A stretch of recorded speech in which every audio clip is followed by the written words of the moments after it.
International students के हवाले से कनाडा आए दिन सख्ती करता जा रहा है और अब जो नई बात की जा रही है वो ये है कि अभी अक्टूबर 2024 से ये जो स्टार्ट करना है उन्होंने कि बल्कि कर दिया है कि आप जो एग्रीकल्चर में होंगे, जो हेल्थ केयर में होंगे, साइंस, टेक्नोलॉजी, मैथमेटिक्स वगैरह, ट्रेड और ट्रांसपोर्ट, जो नए स्टूडेंट यहाँ पे आने की तैयारियां कर रहे हैं कनाडा में, उनको इन शोबों में आना चाहिए अगर वो कनाडा स्टडी के लिए आना चाहते हैं। तो यहाँ पे बहुत से स्टूडेंट पहले आए हुए हैं जो अब एहतजाज कर रहे हैं, जिनके लिए सारे रास्ते बंद हो रहे हैं, लेकिन उनका एहतजाज भी किसी तरफ जाता नज़र नहीं आ रहा। तो जो लोग और आने के लिए तैयार बैठे हैं उनको चाहिए कि वो देखभाल के ये स्टडी जो है अपनी, वो अगर इन शोबों में है तो फिर वो कनाडा स्टडी के लिए आएँ ताकि आगे से उनको मज़ीद रास्ते जो है मिल सकें।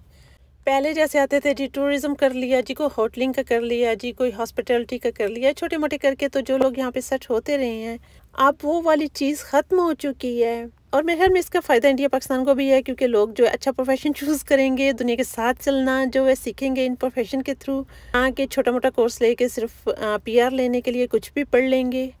तो कहने का मतलब ये है कि अभी जो लोग नए तैयार हो रहे हैं स्टडी के लिए आने के लिए कनाडा में, उनको इन शोबों पे एक नज़र ज़रूर रखनी चाहिए।